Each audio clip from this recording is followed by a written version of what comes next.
रहमानिर्रहीम। उम्मीद है तमाम स्टूडेंट खैरियत से होंगे। हम सेमेस्टर 5 के जितने भी सब्जेक्ट है उनको 1 बाय 1 कवर करेंगे और सेमेस्टर 5 का एक सब्जेक्ट है जिसका नाम कम्युनिटी हेल्थ नर्सिंग है, कम्युनिटी हेल्थ नर्सिंग 2। उस कम्युनिटी हेल्थ नर्सिंग का फर्स्ट टॉपिक आज हम इस लेक्चर में रिकॉर्ड करेंगे और उस सब्जेक्ट है कम्युनिटी हेल्थ नर्सिंग, उसका पहला यूनिट जो है उसका नाम है इंट्रोडक्शन टू रिप्रोडक्टिव हेल्थ। इसमें हम तमाम रिप्रोडक्टिव हेल्थ के हवाले से नॉलेज हासिल करेंगे। ठीक है, कोशिश करूँगा कि मैं कॉन्सेप्चुअल बेस पढ़ा सकूँ और आप लोगों को कॉन्सेप्ट जो है वो क्लियर हो सके। ये इस यूनिट के ऑब्जेक्टिव हैं और ये जो इसमें सबसे पहला जो ऑब्जेक्टिव है कि रिप्रोडक्टिव हेल्थ क्या होता है। हेल्थ की डिफिनेशन तो आप सबको पता है कि हेल्थ की डिफिनेशन क्या है, और अभी रिप्रोडक्टिव हेल्थ किसे कहते हैं इसकी प्रॉपर कॉन्सेप्ट हासिल करेंगे। दूसरी बात यह है कि भाई इसमें हम डिस्कस करेंगे कि भाई एक कम्युनिटी हेल्थ नर्स जो है उसका क्या रोल होता है, वो रिप्रोडक्टिव हेल्थ केयर के हवाले से क्या रोल प्ले करता है, वो किस तरह काम करता है। दूसरा ऑब्जेक्टिव। तीसरे ऑब्जेक्टिव की हम बात करें तो इसमें हम डिस्कस करेंगे एक वुमेन का हेल्थ और इससे रिलेटेड जो प्रायोरिटी है और क्वालिटी, इन चीज़ों के हवाले से प्रॉपर डिस्कस करेंगे। ठीक है, यहाँ पर एग्जामिनेशन पॉइंट ऑफ व्यू से कुछ इंपॉर्टेंट टर्मिनोलॉजी है, इसको एग्जामिनेशन पॉइंट ऑफ व्यू से बड़ा जहन में रखना।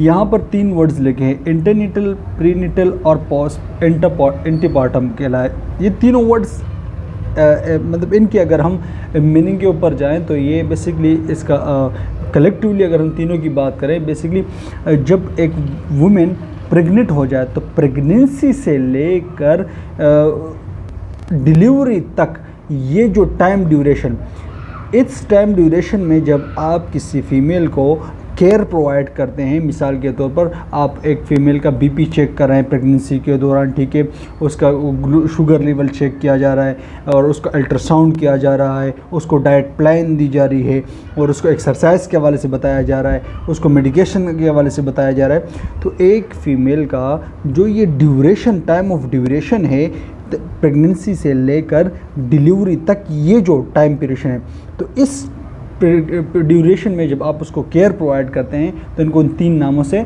जाना जाता है, इंटरनेटल, प्रीनेटल एंड एंटीपार्टम। ठीक है, अच्छा, एक दूसरी बात है पोस्टनेटल। ठीक है, पोस्टनेटल की बात करें जब आप बर्थ के बाद, मतलब जब एक बेबी डिलीवरी हो जाती है और उसके बाद जो केयर प्रोवाइड की जाती है तो उसको क्या कहते हैं, after birth of the child. उसके बाद जो केयर प्रोवाइड की जाती है उसके बाद भी पेशेंट का देखा जाता है कि भाई उसके बीबी वगैरह चेक करना, बच्चे को चेक करना, तो ये पोस्टनेटल कहलाया जाता है, डिलीवरी के बाद जो केयर दी जाती है। ठीक है, अच्छा, तीसरी बात यह है पोस्टपार्टम। पोस्टपार्टम क्या होता है, with the time that is being right after the women give birth and lies about 6 week. देखो, जैसे फॉर एग्ज़ाम्पल आज डेट 1 है, अगर आज एक फ़ीमेल की डेट 1 पे क्या हुआ, डिलीवरी हुई, तो उस डे 1 से लेकर आने वाले 6 वीक तक ये जो टाइम पीरियड होता है ना, इस टाइम पीरियड में जब आप किसी फ़ीमेल का केयर प्रोवाइड करते हैं तो इसको पोस्टपार्टम केयर कहलाया जाता है।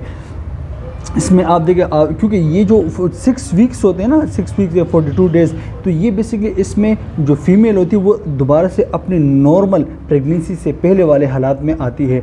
इसमें क्या होता है, उसका यूट्रस साइज जो है वो नॉर्मल होना शुरू हो जाता है, वापस अपनी जगह पर आना जो शुरू हो जाता है। ये डिलीवरी की बात की कहानी है, तो वापस अपनी जगह पर आ जाता है। हार्मोनल जो चेंजेस होती है वो अपने नॉर्मल लेवल पर दोबारा आना शुरू हो जाती है, ब्लीडिंग स्टॉप हो जाती है। तो ये बेसिकली ये पोस्टपार्टम डिलीवरी के फ़ौरन बाद से लेकर आने वाले 6 वीक तक, जिसमें जो पेशेंट है वो, जिसमें जो मदर है वो रिकवर होती है। तो इसको जब आप केयर देते हैं, इसमें ही केयर दी जाती है कि भाई इसमें आप पेशेंट को देखते हैं कि भाई वो कोई ब्लीडिंग वगैरह तो उसकी नहीं हो रही, वो रिकवर हो पा रहा है, यानी नॉर्मल उसकी कॉम्प्लिकेशन वगैरह तो नहीं, उसके हवाले से कोई इन्फेक्शन वगैरह तो नहीं, या यूट्रस साइज अपनी जगह पर आ रहा है या नहीं। तो इन तमाम केयर आप प्रोवाइड करते हैं, that is called postpartum care.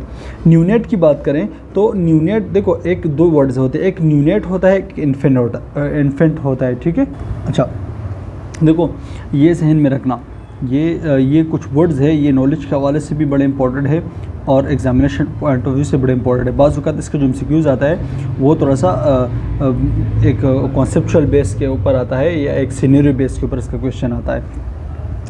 Neonate का मतलब ये है कि डेट जैसे बच्चा पैदा हो जाता है डे 1 से लेकर 28 डेज़ का जो ये पीरियड होता है बच्चे का, दैट इसको न्यूनेट पीरियड कहलाया जाता है। क्या कहलाया जाता है? न्यूनेट। अगर एक बच्चा 28 से 29वें दिन का हो जाए तो वो न्यूनेट में नहीं आता। फिर 28 डेज से लेकर 1 ईयर तक इस बच्चे की जो लाइफ होती है इसको इन्फेंट का नाम दिया जाता है। तो 2 वर्ड जहन में लाजमन रखना, एट बर्थ से लेकर 28 डेज तक जो टाइम पीरियड होता है बच्चे का, तो पैदाइश के बाद की बात कर रहा हूँ, तो ये जो टाइम पीरियड होता है ये न्यूनेट पीरियड कहलाया जाता है। फिर 28वें दिन से लेकर पूरे 1 साल तक की जो टाइम ड्यूरेशन होता है इसको हम इन्फेंट कहा जाता है। ठीक है।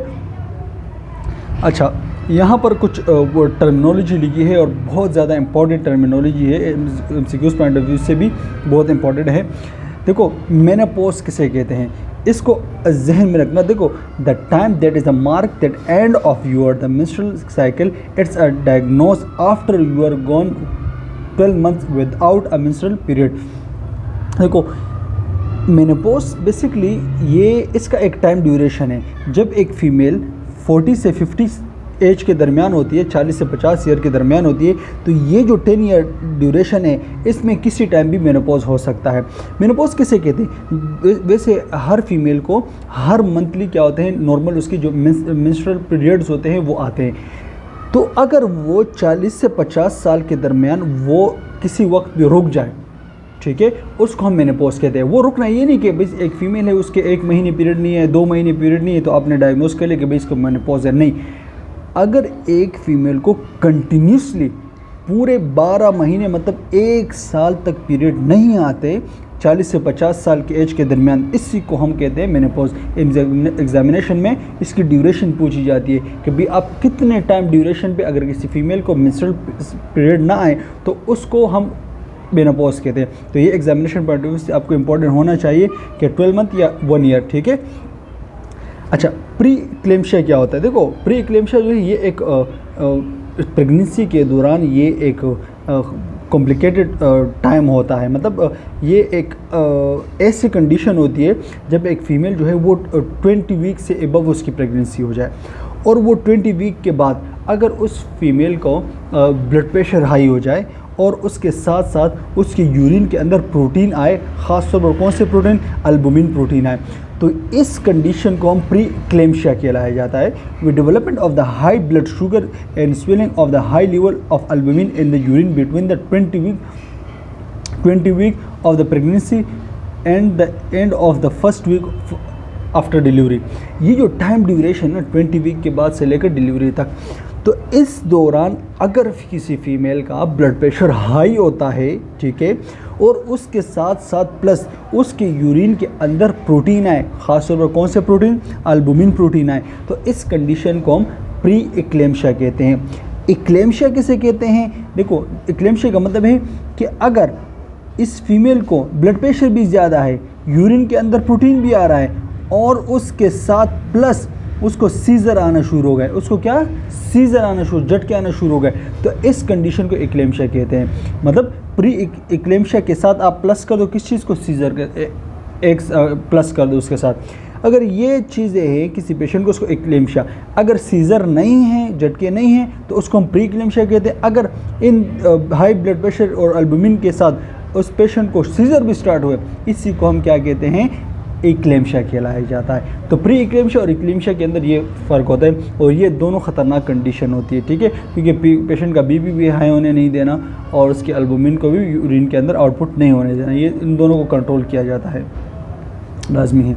ये एक global burden women reproductive health के हवाले से ये एक स्केल बताया गया है। इसमें यहाँ पर अगर आप इन चीज़ों को देंगे, मैटरनल मोर्टेलिटी रेट का बताया गया है और ये लाइफ एवरेज। देखो, पहले क्या होता था, मिसाल के तौर पर अगर मैं इस चार्ट के हवाले से थोड़ा सा आपको कॉन्सेप्ट दूँ। देखो, पहले ज़माने में क्या होता था, पहले ज़माने के नहीं, अभी भी कुछ कंट्रीज़ में ऐसे हैं कि भाई वहाँ पर प्रॉपर मैटरनल मोर्टेलिटी केयर नहीं दी जाती। ठीक है, एक पेशेंट है, प्रेग्नेंट वुमेन है, उसको प्रॉपर केयर नहीं दी जा रही, उसको जो मेडिकेशन की रिक्वायरमेंट है वो नहीं दी जा रही, न्यूट्रिएंट प्रॉपरली नहीं मिलता।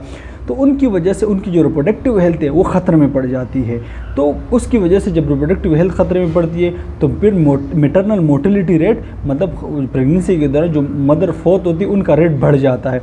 तो इसमें वो कंट्रीज़ बताई गई हैं कि कहाँ पर मैटरनल मोर्टेलिटी रेट जो है वो ज़्यादा है और कहाँ पर उसके ऊपर कंट्रोल पाया गया है। तो ये चार्ट उस चीज़ के हवाले से, ठीक है। अभी पाकिस्तान में यहाँ पर बताया गया कि MMR मैटरनल मोर्टेलिटी रेट, देखो मैटरनल कहते हैं मदर को, मोर्टेलिटी कहते हैं मरने की तादाद, और रेशो कहते हैं उसकी तादाद को। तो पाकिस्तान के अंदर डेथ पर 1 लाख लाइव बर्थ 2022, देखो यहाँ पर इसने यहाँ पर एक चीज़ बताई गई है कि अगर हम पाकिस्तान में अगर हमने इस साल देखा 1 लाख लाइव बर्थ में, कितने 1 लाख लाइव बर्थ में तकरीबन 189 फ़ीमेल जो है उनकी डेथ हुई है। मतलब अगर फ़ीमेल है और बेबी पैदा करे तो 1 लाख अगर बच्चे पैदा हुए हैं तो उन 1 लाख लाइव बर्थ बच्चों में से उनमें क्या हो कि उनकी जो मदर है उनमें तकरीबन 189 फ़ीमेल जो है वो फौत हो चुकी है। मैटरनल मोर्टेलिटी रेशो इसलिए क्योंकि अगर आप लोग इन चीज़ों को अगर फोकस करेंगे ना कि जो मिसाल के तौर पर इंटीरियर सिंध हो गया है, इस तरह कच्चे इलाके हो गए, और यहाँ पर क्या होगा प्रॉपर हेल्थ एजुकेशन नहीं होता। हेल्थ की जो चीज़ें उनके पेशेंट को ड्यूरिंग प्रेगनेंसी उनको रिक्वायरमेंट होती है, मेडिकेशन रिक्वायरमेंट होती है, प्रॉपर केयर रिक्वायरमेंट होती है, उनको उसके हवाले से नॉलेज उनके हवाले से समझाना पड़ता है। तो ये चीज़ें वहाँ पर कम हैं, तो या प्रॉपर हॉस्पिटल केयर नहीं मिलता। तो ये सारी चीज़ें जो थी ये मैटरनल मोर्टेलिटी रेशो को बढ़ा देती है, क्योंकि जहाँ पर मैटरनल केयर प्रॉपरली दिया जाता है तो वहाँ पर मैटरनल मोर्टेलिटी जो रेशो है वो कम होता है। तो लाजमी ये इसका ये मतलब नहीं है कि पाकिस्तान के अंदर 2020 में 1 लाख बच्चे पैदा हुए और उनमें से जो है 189, ये एक स्टैंडर्ड रेशो बताया गया है, ठीक है, कि 1 लाख लाइव बर्थ में 189 फ़ीमेल की डेथ हुई है, ठीक है। अच्छा, इसका लिंक दिया गया है वीडियो, अगर ये उसको PPT के अंदर से लिंक दिया गया है कि आप अगर समझ नहीं आया तो आप इसकी वीडियो भी देख सकते हैं। असल बात यहाँ पर स्टार्ट होती है कि रिप्रोडक्टिव हेल्थ क्या होता है। देखो, हेल्थ की डिफिनेशन तो सब ने पढ़ी है कि हेल्थ एक ऐसी कंडीशन है जिसमें इंसान फिजिकली, मेंटली, सोशली और तमाम तरीक़ों से वेल बींग होना चाहिए और तमाम डिजीज़ एब्सेंट होना चाहिए। लेकिन अगर हम यहाँ पर एक चीज़ और ऐड कर दें इसके साथ कि जो रिप्रोडक्टिव सिस्टम है, एक फ़ीमेल का जो रिप्रोडक्टिव सिस्टम है, अगर उस फीमेल का रिप्रोडक्टिव सिस्टम प्रॉपर तरीके से फंक्शन करता है, प्रॉपर उसके मतलब जो भी रिप्रोडक्टिव सिस्टम के ऑर्गन हैं वो अपने फंक्शन नॉर्मल तरीके से परफॉर्म कर रहे हैं और उनके अंदर कोई डिजीज़ नहीं है, और उसके साथ प्लस उस मरीज़ का फिज़िकली, मेंटली, सोशली वो भी वेल बींग है, तो इसको हम रिप्रोडक्टिव हेल्थ कहलाया जाता है, ठीक है। अभी एग्जांपल मैं आपको बताता हूँ। आप मान लें कि भी एक फ़ीमेल है, उसका रिप्रोडक्टिव हेल्थ जो है, उसका रिप्रोडक्टिव सिस्टम जो है, मतलब उसके रिप्रोडक्टिव सिस्टम के अंदर कोई किस्म की डिजीज़ नहीं है, बिल्कुल ठीक ठाक है, कोई डिजीज़ नहीं है, प्रॉपर फंक्शन कर रहा है, लेकिन वो पेशेंट जो है वो मेंटली थोड़ी सी टॉर्चर है। क्या इसको हम रिप्रोडक्टिव हेल्थ कहेंगे? नहीं कह सकते भाई। रिप्रोडक्टिव सिस्टम के तमाम ऑर्गन फ्री ऑफ डिजीज़ तो होने चाहिए, लेकिन उसके साथ साथ वो पेशेंट फिज़िकली, मेंटली और सोशल वो भी उसके साथ फिट होना चाहिए। तो ये तमाम को मिला के हम रिप्रोडक्टिव हेल्थ कहते हैं। इसका सिर्फ ये मतलब नहीं कि रिप्रोडक्टिव सिस्टम ठीक है और बाकी वो मेंटली डिस्टर्ब है, सोशली डिस्टर्ब है, इसको हम रिप्रोडक्टिव हेल्थ नहीं कहते। रिप्रोडक्टिव हेल्थ का मतलब है तमाम ओवरऑल क्लियर होने चाहिए, ठीक है। अच्छा, ये कुछ डोमेन्स बताए गए, कुछ कंपोनेंट बताए गए कि आप रिप्रोडक्टिव हेल्थ को मतलब एक रिप्रोडक्टिव सिस्टम उसको हेल्थी कैसे कर सकते हो, कैसे बनाते हो, तो इसको हम अगले स्लाइड में डिस्कस करेंगे। Avoid unwanted birth. देखो, अगर फॉर एग्जांपल आप प्री प्लान नहीं होता ना और ना चाहते हुए प्रेगनेंसी गेन हो जाए, तो फिर आप उसको तो एबॉर्शन नहीं करवा सकते, तो फिर उसको एबॉर्शन करना वो तो एक गुनाह की तरफ चला जाता है। तो आपने क्या करना है, अगर आप मिसाल के तौर पर फैमिली प्लानिंग करते हैं और आप वैसी जो रिलेशनशिप है वो कायम करना चाहते हैं, लेकिन आपकी मिसाल बाज़ औक़ात ऐसे होता है कि घर में और बहुत सारे बच्चे होते हैं, तो फिर एक प्लान नहीं होता आपको कुछ पेरेंट्स का कि भाई वो मज़ीद और बच्चे जो है वो उसको प्रेगनेंसी कर सके। लेकिन तो फिर उसको अपने आप को अवॉइड करने के लिए क्या करोगे, आप कंट्रासेप्टिव का यूज़ करो। लेकिन जब आप कंट्रासेप्टिव का यूज़ करोगे तो एबॉर्शन से बचेगा। तो इसलिए कहते हैं कि अवॉइड अनवांटेड बर्थ, मतलब आप बच्चे नहीं चाहते कि भाई मेरे मज़ीद और बच्चे हो, लेकिन आप उसके हवाले से ये भी नहीं चाहते कि बच्चे मज़ीद हो और आप उसके एहतियात भी नहीं करते, तो ये गलत बात है। अगर फॉर एग्ज़ाम्पल आप एहतियात आपको लाजमी करना चाहिए कंट्रासेप्टिव, फिर आप यूज़ करो। जब आप बच्चे नहीं चाहते तो आप कंट्रासेप्टिव यूज़ करें। जब आप कंट्रासेप्टिव यूज़ करेंगे तो इससे एबॉर्शन के ख़तरे, प्रेगनेंसी नहीं होगी, प्रेगनेंसी गेन नहीं होगी तो एबॉर्शन नहीं होगा। तो ये चीज़ें होनी चाहिए, ठीक है। जब ये होगा तो आपकी जो हेल्थ है, रिप्रोडक्टिव सिस्टम की हेल्थ है, वो भी मेंटेन रहेगी। दूसरा, बियर चाइल्ड सेफली। देखो अगर एक फ़ीमेल है वो चाहती है कि भाई मैं बेबी को कंसीव करना चाहती हूँ, मतलब उसको प्रेग्नेंट होना चाहती हूँ और ख्वाहिशमंद हो कि बेबी हो, तो फिर उसको चाहिए कि अपने बच्चे का प्रॉपर प्रेगनेंसी के दौरान प्रॉपर तरीके से ख्याल करे।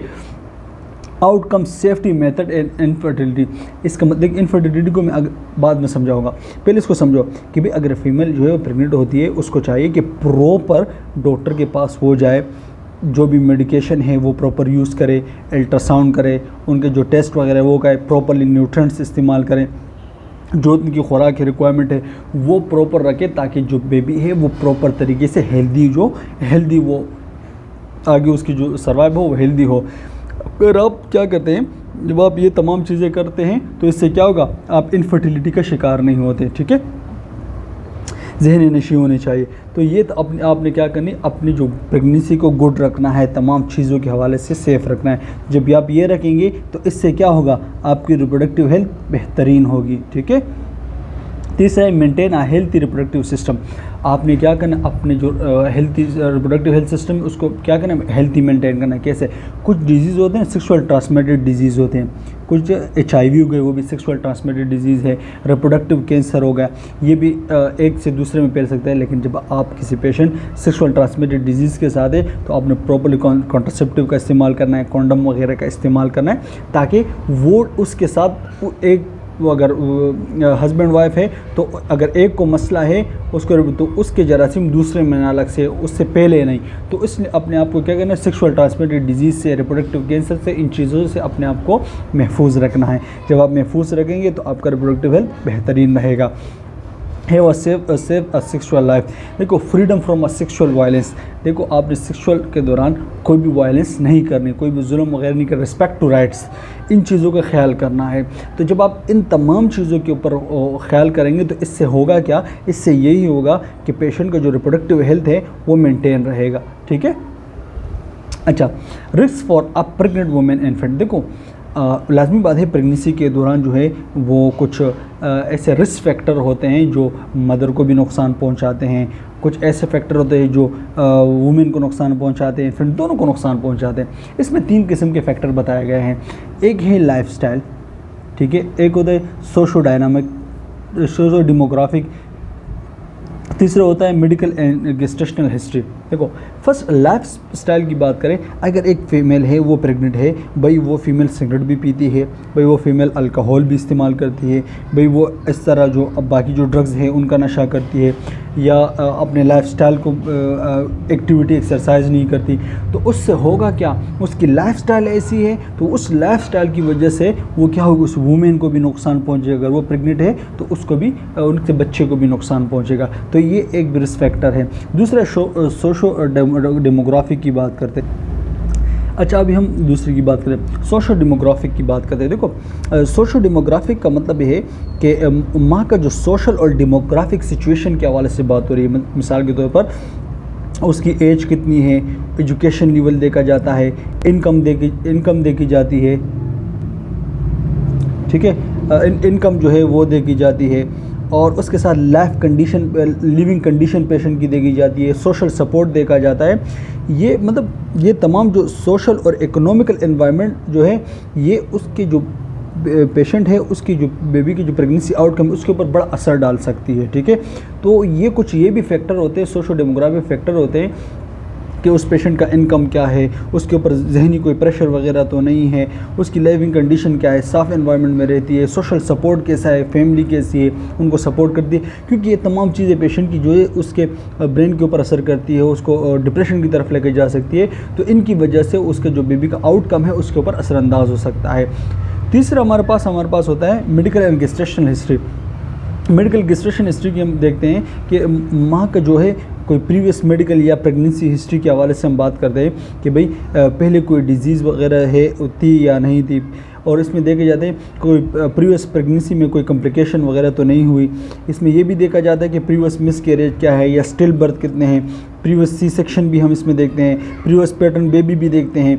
तो इन तमाम चीज़ों को हम इसमें देखते हैं क्योंकि ये तमाम की तमाम चीज़ें जो है वो प्रेगनेंसी के ऊपर और उसके ऊपर फ़र्क असरअंदाज हो सकती है। ठीक है, अच्छा अभी कम्युनिटी हेल्थ नर्स का जो है रिप्रोडक्टिव हेल्थ के अंदर रोल क्या है। देखो ये इसके जो रोल की बात करें तो ये 4 किस्म के, एक नर्स जो है वो प्रेग्नेंट वुमेन के उसमें 4 किस्म के रोल प्ले करता है। एक प्रोफेशनल क्वालिटीज़, एक नर्स के अंदर प्रोफेशनल क्वालिटीज़ भी होनी चाहिए। एक नर्स एडवोकेट का रोल भी प्ले करता है, एजुकेटर और फैसिलिटेटर का भी रोल प्ले करता है। किस किस तरह करता है उसको समझते हैं। अच्छा देखो अभी हम 1 बाय 1 की बात करते हैं। देखो यहाँ पर एक कम्युनिटी हेल्थ नर्स जो है उस कम्युनिटी हेल्थ नर्स का एक प्रोफेशनल क्वालिटी वाला केयर मतलब कैसे होना चाहिए रिप्रोडक्टिव हेल्थ के अंदर। देखो एक नर्स जो है वो बेसिकली जो भी कम्युनिटी हेल्थ नर्स है वो प्रोफेशनली स्किल्ड होना चाहिए, उसके पास एक स्किल होनी चाहिए। फर्स्ट की हम बात करते हैं पेशेंट के साथ अच्छा बिहेवियर उसको करना चाहिए। ठीक है, रिस्पॉन्सिबल उसके जो भी काम वगैरह है, केयर वगैरह करनी, उसके लिए रिस्पॉन्सिबल होना चाहिए। उसकी कॉन्फिडेंशियली को मेंटेन करने वाला होना चाहिए और उसके पास प्रॉपर नर्सिंग के हवाले से नॉलेज और स्किल होनी चाहिए। अगर हम उसके बाद एडवोकेट की रोल की बात करें तो नर्स को चाहिए कि भाई अब उसको प्रॉपर हेल्थ केयर मिले। ठीक है, ताकि उसके राइट्स के हवाले से बात करें, एडवोकेट करें और उसकी इन्फॉर्मेशन को कॉन्फिडेंशियल रखें। ठीक है, उसकी राइट को रिस्पेक्ट करे एज ए वकील के तौर पर काम करे। हेल्थ केयर डिसीजन में उसकी चॉइस में उसके इम्पोर्टेंस के हवाले से उसकी हेल्प करे। अगर हम एजुकेटर की बात करें तो एक कम्युनिटी हेल्थ नर्स का रिप्रोडक्टिव हेल्थ के साथ किस तरह उसको एजुकेटर का रोल प्ले करता है। एक कम्युनिटी हेल्थ नर्स को चाहिए जब वो एजुकेटर का रोल प्ले करे, किस तरह करे, प्रॉपर पेशेंट को प्रेगनेंसी केयर के हवाले से समझाए, उसके हवाले से एजुकेट करे, फैमिली प्लानिंग के हवाले से एजुकेट करे, ब्रेस्ट फीडिंग के हवाले से एजुकेट करें, न्यूट्रिशन के हवाले से एजुकेट करें, न्यूबॉर्न केयर के हवाले से एजुकेट, तमाम चीज़ों के हवाले से उसको चाहिए कि उसको एजुकेट करना लाजमी है। ठीक है, अच्छा फिर फैसिलिटेटर की बात करें, उस नर्स अगर फॉर एग्जांपल उस पेशेंट को किसी दूसरे डॉक्टर की ज़रूरत है, स्पेशलिस्ट डॉक्टर की ज़रूरत हो, तो फिर उसको चाहिए कि उस नर्स को उस चीज़ के हवाले से नर्स को चाहिए कि उस पेशेंट को फैसिलिटेट करे, उस डॉक्टर के हवाले से फैसिलिटेट करे, किसी चीज़ के हवाले से उसको फैसिलिटेट करना चाहिए। तो एक नर्स जो है community health nurse reproductive health के अंदर इन तरीक़ों से अपना रोल प्ले करता है। और ये जो यूनिट है हमारा यहाँ पर जो है वो कंप्लीट हो गया यहाँ पर। उसके बाद हम नेक्स्ट यूनिट की तरफ मूव करेंगे। ठीक है।